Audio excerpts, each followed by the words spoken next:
Welcome friends to another episode of Arthashastra Talks. Today friends, we have with us Hardick Bora from Union Asset Management Company.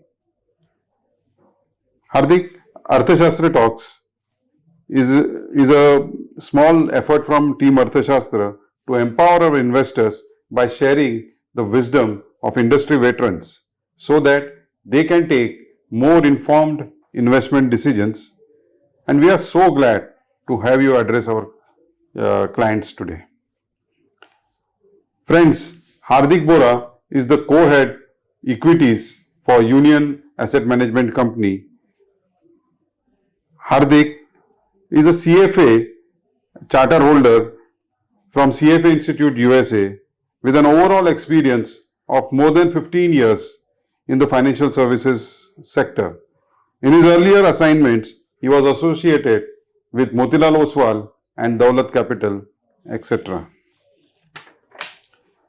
Hardick, Union AMC has created a wonderful presentation, The Elephant is Dancing, themed about the potential growth of India in the coming decade or more, and what can be the different impacts of this growth and how can investors take advantage of the same. Friends, let us start with a small story. Once upon a time, there was an elephant and a dog, both got pregnant at the same day. After a few months, dog delivered 8 puppies. And again after a few months, the dog got pregnant and delivered 7 more puppies. One day, on meeting elephant, the dog asked the elephant, "Are you really sure you are pregnant?" To this, the elephant had a wonderful reply. "It takes 2 years for my child to take birth. But when my child is born, the earth shakes. What I carry draws attention. Human beings stop and watch in admiration as my child grows and walks." So friends, let us understand today from Hardick what are Union AMC's views on why they think India's current growth is like an elephant walking and what can happen when the elephant starts dancing. India as a country is taking some giant steps, so we'll take some questions based on the same. India is said to be the fastest growing sizable economy. Can you elaborate on the same, Hardick? Sure, I think there was a very nice example given by you about the difference between two animals, and elephant was explained how it is impactful. So let me give a data point to explain how impactful India's growth has been. So in the last 15 years, if you look at how big India was, today it is the 5th largest economy in the world in terms of dollar. Yes. But 15 years ago, it was about 16th largest in terms of size. Yes. So over the last 15 years, it has not only grown fast, but it has grown to an extent that it is amongst the top 10 growing countries in the world in terms of size. So same way as the world is watching in admiration with the way India has entered the top 10 league. And as you can see, when we talk about or when we listen to companies from around the globe, when they're looking at India, whether they want to do business in India, they are looking at this country with a lot of attention. And that is something that is visible to us as investors as well. Great. Hardick, where does India stand globally with respect to GDP? Sure. So, as I said, so India is one of the fastest growing and one of the largest economies in the world. So we recently overtook even United Kingdom, and now we are the 5th largest in the world from dollar basis. This is nominal GDP size. We crossed more than $3 trillion quite a while ago. And if you look at the growth rate as well, we are expected to be one of the top fastest growing economies in the world. So we are expected to be the 16th fastest growing economy in the world. So out of almost 200 countries that the IMF has a forecast on, India is supposed to be one of the top 20 fastest growing economies for the next 5 years. And with the data that we are seeing, we wouldn't be surprised if India would be the fastest growing economy for more than a decade. Very nice. Interestingly, Hardick, food habits of people change because of growth of GDP. What does this mean for the growth of economy? So we have been trying to understand how Indians are consuming, it's the basic things, right? Food, clothing, and shelter. Yeah. So we started with food, trying to understand how the overall consumption patterns have changed. Interestingly, when you look at the let's say grams of fat consumed per person per day, or the calories consumed by an average Indian per day, that number has been very close to what the WHO also recommends. 15 years ago, we used to consume about 40 grams of fat per day, 2,300 kilocalories per day. WHO recommends 2,500 is fine. Today, we are consuming about 60 grams of fat per day and about 2,500 kilocalories per day. So, to that extent, the nutrition requirement of an average Indian is broadly being done. They are consuming it.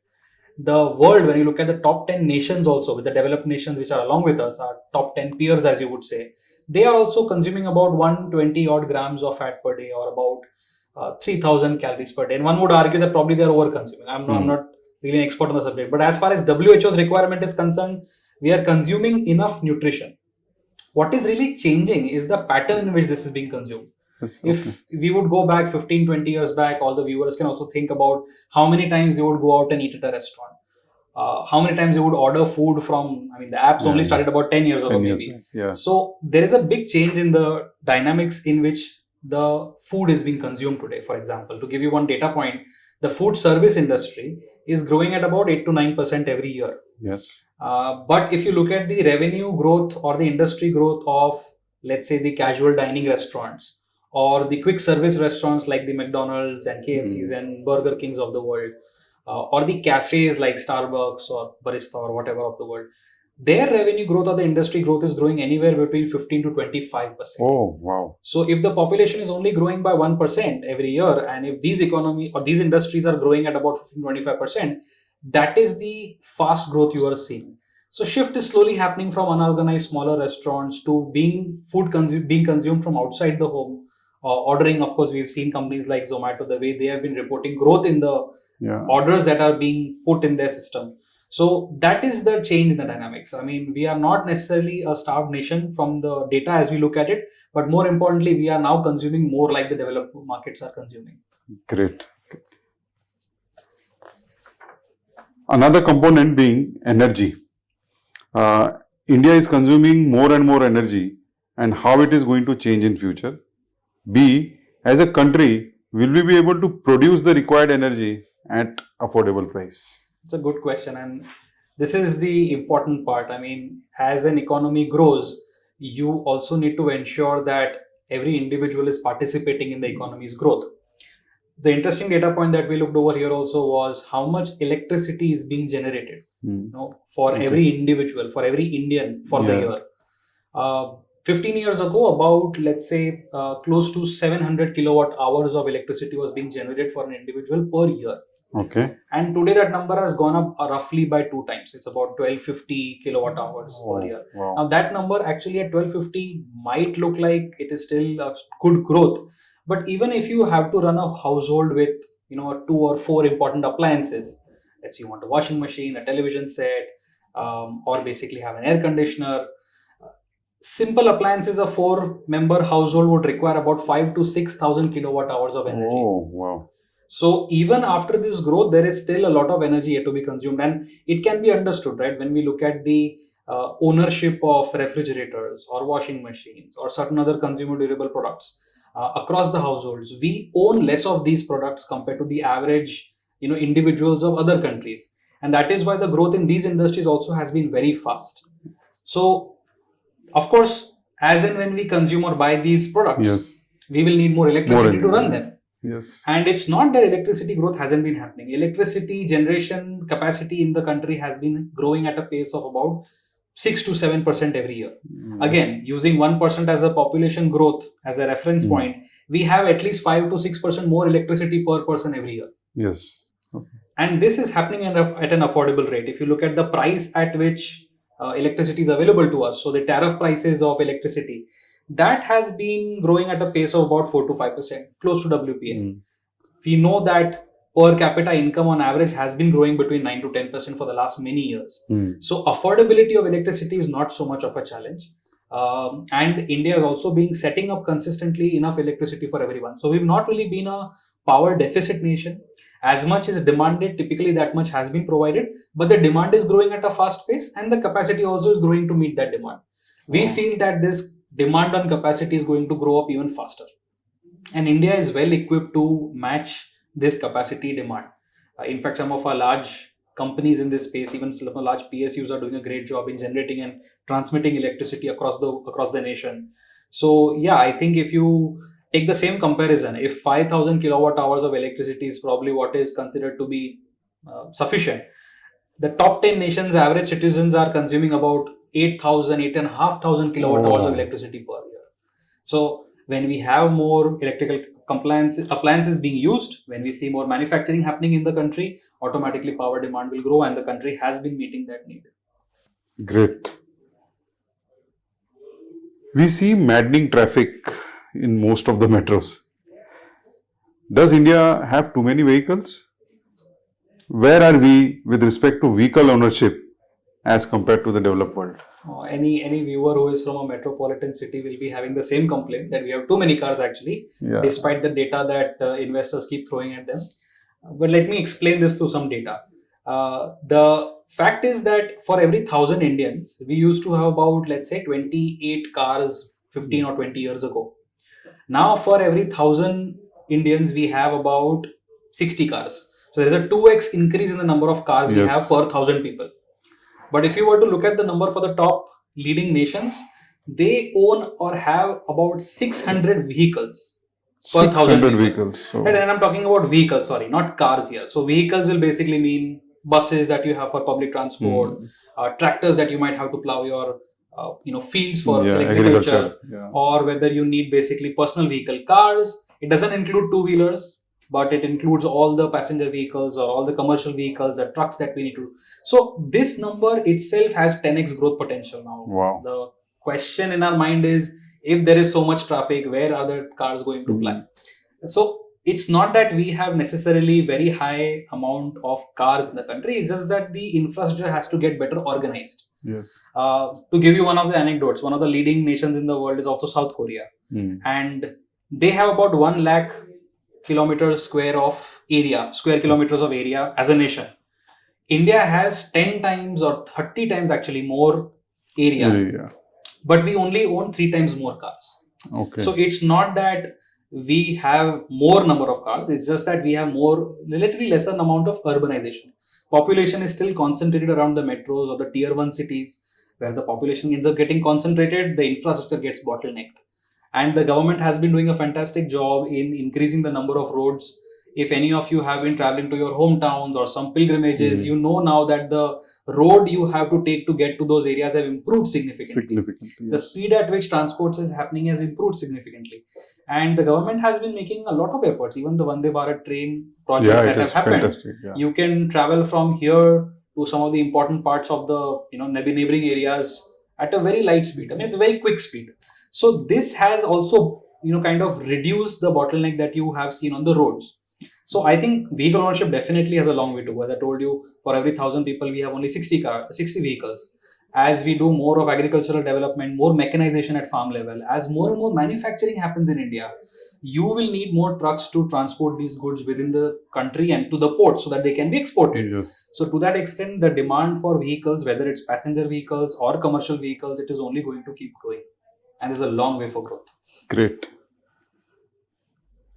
One of the key and unique aspect of India's growth has been digital transformation. How can India leverage this transformation, digital? So there is an interesting concept in economics. It is called the solo residual, or something called as a total factor productivity. Usually when economists try to forecast why an economy will grow, they say it is about how much more money you will pump into the economy, how much more labor is entering the employment market. So more people using that money will basically make the economy grow. But there is a third and intangible factor. It is about how the efficiency in the system will improve. If the man and the capital works better together, they can, 1 plus 1 can be more than 2. And that, the extra factor that we need, that happens to digital transformation. So now with the advent of, let's say now everybody has a cell phone, thanks to the leading telecom service providers in the country, the rate at which they are providing telecom services, everybody has access to internet. And what it has done is how frequently have all of us actually used YouTube or internet to solve our questions, our problems. Historically, if we had to solve something, we would have had to call a mechanic. "Arey, ye kaise theek karna hai? Let's call someone, he'll do it, pata nahi hai." Now you can actually go on the internet, it'll tell you, okay, you can change the car's equipment, or you can do something on the electronic side at home. And this is basically making the human capital more efficient, more knowledgeable. And if you look at some of these websites and some of these platforms, you have scores and scores of data available. Look at these things like an academy, or you have something like masterclass and all these things. You have really great talent and a great amount of knowledge available. That is, while sitting at home, you have access to so many lectures which are probably given in best universities in the world, and that is making the population much more smarter. And to that extent, the more digital penetration we will have, the better.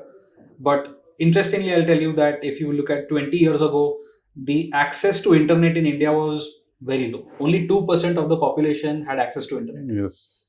Thanks to the telecom service providers, now 50% of the population has access to internet. So not even the entire 100%. I'm not talking about the people who can access internet, but the people who are actually using internet. Wow. But when you look at the top 10 nations or the leading nations in the world, almost everybody uses internet. And to that extent, it's more about how much opportunities are being opened to the population, how much availability you have, how cheap it is. And if you see, an average Indian spends about not even $3 per year or per month on his telecommunication package. An average American would be spending easily more than 20 times that number on his telecommunication package, which gives him access to internet or calling services or even entertainment. So to that extent, the digital access has been also made very cheap. And that has helped in the economy, as I told you, to be more efficient. So it's not just 1+1. We have the additional factor which is helping us grow faster. And that's why digital transformation is very important. Even the payments, so Even the UPI payments, it's a Absolutely. completely transformative thing. Yes. Hardick, air travel is considered to be the costliest and the fastest mode of transport.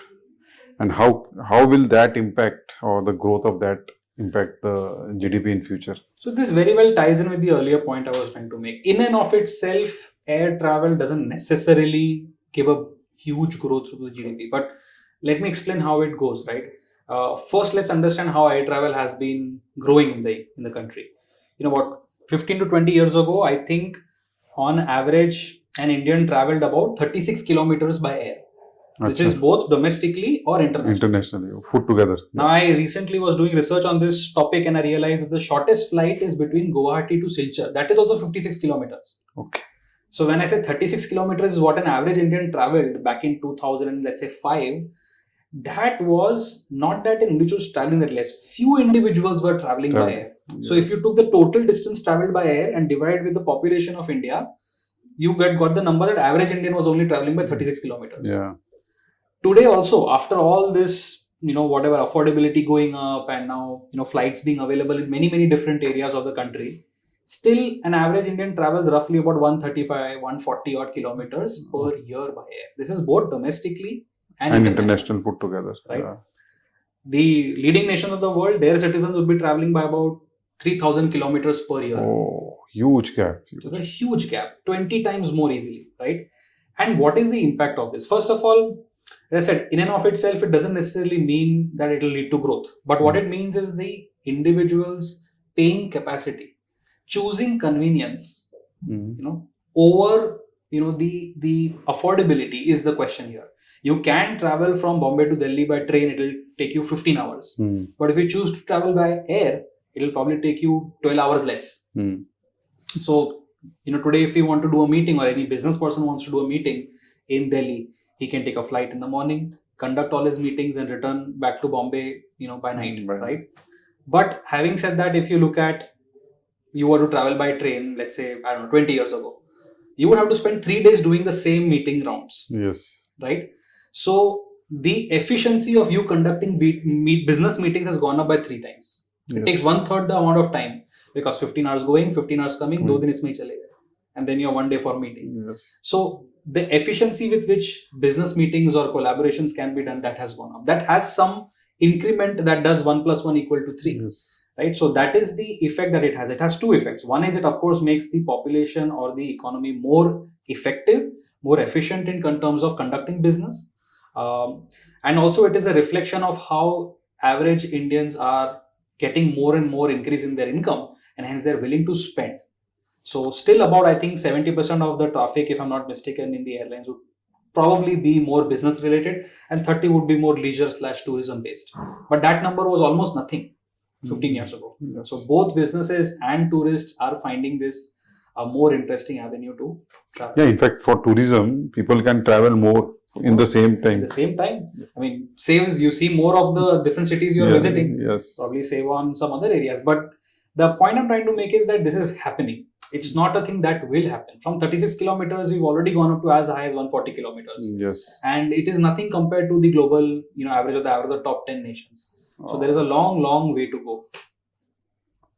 Hardick, what are the other industries which can offer promising growth?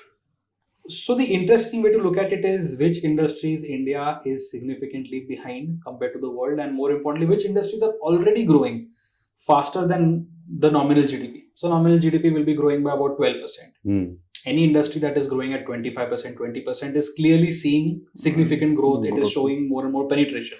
So we spoke about food, for example. Yes. So QSR, quick service restaurants, or organized food chains, they are basically showing a very strong growth. Yes. If we look at some other discretionary spend, so as I told you, the economy on the nominal basis will be growing at 12%, and if the population is not going to grow more than 1%, every year an average Indian is going to get richer by 10 to 11%. Yes. Now, where will that additional 10 to 11% be spent? It gets spent in retail areas also. So yes. After food, there is clothing. Yes. So the retail spend on, let's say, garments and apparels and branded products, that has significantly gone up. So all kinds of retail is picking up, whether it's apparels, or whether it's even, let's say, footwears, for example, or even ethnic wear. So now we want to do more lavish weddings. Yes. So everywhere this additional spend is going, wherever Indians feel it is more important, and it's relatively easier, right? So car ownership is still a relatively more high ticket item, but certain things are relatively easy to purchase. Yes. If you want to just change your eating habits, it's easy. You don't have to spend a lot of more money. Just simply slightly increasing your expenditure, you can have a better experience. Yes. Same goes with the retail experience on apparels or certain other industries. Other areas are also in the financial services market, right? Yes. So there's a data also which shows that if you compare the amount of money that is lying in savings account or relatively low yielding investments, yes, that number is significantly low compared to the other countries. So there is a lot of money lying into areas which are not necessarily beating inflation. And Indians can basically park that money in other areas, which either will help them grow their capital, or more importantly, help them save against it. So, for example, insurance density in the country is very low. Yes. I'm sure every Indian has some of the other insurance, but do they have sufficient insurance? It's a question. So that is one area which tells us that the insurance coverage that they ought to have, either on the life side or on the medical side, is relatively low. Whether it comes to investment in equity markets or participation on the mutual funds or any form of equity participation, it can be mutual funds today, tomorrow it could be something else, but that participation is also still relatively very, very low. When it comes to some of the other areas apart from financial markets, when you look at, so let's say manufacturing, yes, we have relatively very low manufacturing. That's part of the reason why even electricity generation per person is very low, because if we had as many more industries like an average citizen of some of our neighboring Asian countries do, then we would have significantly more capacity requirements. So more and more plants will come up, more and more robots will be used. So I think there are many industries which you look at within sub-industries which are growing at a very fast pace, and some of them clearly look very attractive to us and we are thinking of them. Great. And consumption is said to be the key component of India's GDP. How does it impact India's growth? So the reason why in this presentation we focus a lot on what the average Indian is consuming, what is he spending on, and what are the top 10 nations average citizens spending on, is because when it comes to size, we are almost as large as some of these top nations are concerned. When it comes to per capita GDP, we have a long way to go. And hence, when the per capita GDP grows, we will be spending on some of these areas. Why expenditure makes a lot of sense is because it's sort of a very self-driving engine, and it is a large part of the GDP. Yes. So 55% of our GDP comes from private consumption. Yes. And as private consumption increases, it kickstarts the private capex and government capex. So Yes. let's say if we need more car, we were talking about the fact that metropolitans are so crowded, there is no room for cars, right? But that's what the government will do and is doing. If we own more cars and if there is more congestion, they will build better roads, they will build more roads, they will convert a 2-lane highway into a 4-lane highway, right? And there'll be metros that will come up because metros are also an efficient way of transit. Yes. If you have to set up metros, that requires private and government capex, right? All the transformers that will be required to conduct electricity, all the lining that will be needed, the metal that will go into it, the cement that will be required to construct those tracks. All these things will kickstart because consumption will slowly keep picking up. If we want to buy more appliances, someone will have to manufacture those appliances. If we want to own those appliances and use them, more electricity will be needed. Then electricity generation in the country has to go up. Someone has to bring that electricity from the grid to your home. There are companies which are even working in those industries. So as we consume more, the country and its businessmen will also construct more, and private and government capex will happen. And that is the war. So if you think of it as a clockwork, private consumption is a big cog. If it starts moving, the private capex, the government capex will also start moving. And that is why we are very excited, because we know this has happened in the past. Yes, great. Fascinating answers, Hardick. Hardick, all these things are good to listen to, but how will these things help the investors? And secondly, what are the 3 mistakes an investor should avoid in their wealth creation journey? Yeah, I mean, I get this a lot when we are discussing with our partners and investors. They ask that this is a good story about how India is doing what it's doing, but what does it mean for investors? And I think that's a correct point if you don't link it. So I think there was a very interesting concept made by Mr. Warren Buffett and Charlie Munger in one of their AGMs, the annual general meeting that they had in Berkshire Hathaway. And they brought out a concept called the ovarian lottery. In a way, what they said is that, if they were born in any other country apart from the US, let's say they were born in Afghanistan, for example, they use that as an example, and they would have probably lived for 30 years, 40 years, and then would be having that conversation, they wouldn't be worth anything. It's because they were born in a country where the growth opportunity was abundant. They were born in a country where there was more equitable distribution of wealth. There were opportunities. It was not a country or a government which basically did not treat individuals as much as equally as possible. All that helped them in doing what they did. So now this is a lottery. You don't choose where you are born. Right? So it's luck. And even the biggest of investors, successful investors in the world, I can't think of people who are more successful than them as investors, because that's all they did. Even they attributed their success to the area or the country in which they were born and the time they were born. And I think that is what is something that we as investors or individuals also need to learn from. They are finally very wise people who have seen it all. And as Indians, we also have won that ovarian lottery, right? We are one of the fastest growing economies. We also are one of the largest economies. And you look at what's happening around us, right? All the large service providers, whether it's the Amazons of the world or the Ubers of the world, they want to come in India and do business. They are looking at India as a country where they want to be present and participate in the growth. If we as investors don't participate in this growth, then we will be missing out. And that is the way we are connecting this, that the fact that India is growing at such a big pace, everyone is allocating capital in the country, and investors can also participate in this growth by investing in the market. Great. What are the 3 mistakes? Yes, so on the 3 mistakes, well, this is something that we've thought of about a lot, because every time this keeps coming up, every few years this comes up as a theme. So I think the 3 common mistakes that we've seen and which we would genuinely urge investors to avoid. Firstly is, don't try to time or try to stay away from the market. Good. Yes, sometimes markets will be expensive, sometimes they will be cheap.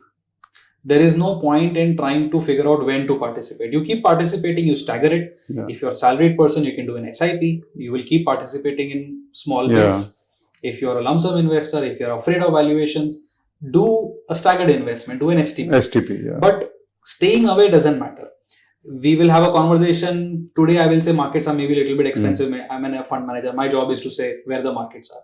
2 months later, markets might fall. I might not be there to tell you abhi paisa dal do. Bora. So the best thing is that you keep participating. History has shown that consistently participating in the market has been in the favor of investors.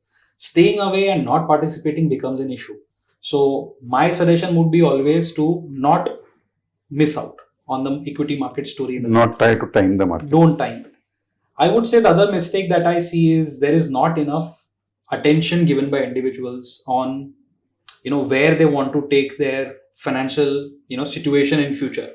Sometimes people don't. It's like that the marshmallow story. Yeah. The marshmallow experiment was done where there were kids who were divided. People who were told that okay, there is one marshmallow on the table, and then the person would leave and say, if we come back in 5 minutes and if you haven't eaten your marshmallow, we'll give you one more. One more. Yeah. But if you've eaten it, we will not get anything. And there were some kids who actually waited patiently and they got 2 marshmallows. Yes. And the some who were impatient couldn't wait for 5 minutes also and they ate it and they lost basically.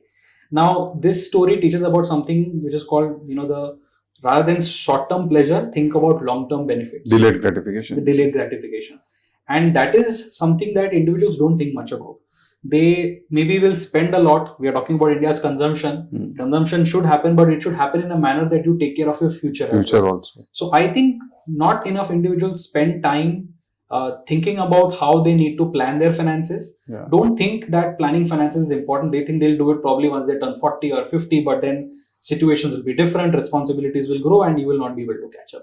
So I think people should start thinking about financial planning way sooner than they today are doing, in my opinion. Yeah. I think third and final thing is an interesting one. This is something that even I learned the hard way. Everybody who is intelligent, first of all, everybody thinks they're intelligent. Yes. And they always think that they can do it on their own. Yeah. Especially in today's market where you have even in YouTube, people are giving you advice free of charge. So it is very easy for people today to get dissuaded into thinking that they can manage it on their own. Yeah. Some people are definitely smart. I'm not claiming that it's not our claim that people cannot do investing on their own. Some people are intelligent. They will probably read newspapers every day. They will read about businesses every day, track broad economic indicators, or there are some people who are genuinely interested about these things. Yeah. And they probably are maybe better suited. Yes. But data shows us that individual investors on their own probably don't end up creating wealth. They are likely to probably end up destroying wealth or not growing their wealth on a real basis. So to such individuals, what I would say is that when you get sick, well, you fall sick very badly, you would not say, I'll go on YouTube and figure out what medicine to eat. Yes. You would take advice from a doctor. There's a reason why, because and that's the concern, the sensitivity with which individuals treat their wealth and the sensitivity with which they treat their health is different. When it comes to health, they'll go to an expert. When it comes to wealth, they'll say, khud try karke dekh leta. And that's the only concern that I have. It is good. Maybe you should try it. Everybody, if they feel they have the right wits, they should definitely give it a try. But have a certain goal in mind. If you don't meet that goal through your own, investing planning, you should seek expert advice. So I think these 3 things, if I would sum up, is missing out on the India story, trying to time things. Second is not planning your finances and your future. Yeah. And third and final thing is trying to do it on your own, even when you probably are not capable of doing it. These are the 3 mistakes that one can do and not benefit from the huge story that India offers to its investors. Great. Many thanks, Hardick, for the invaluable time and sharing your wisdom with us and our investors. Hope the elephant keeps dancing gracefully and makes every Indian celebrate abundance of joy, happiness and prosperity. Team Arthashastra wishes you all the very best for your future endeavors. Thank you, friends.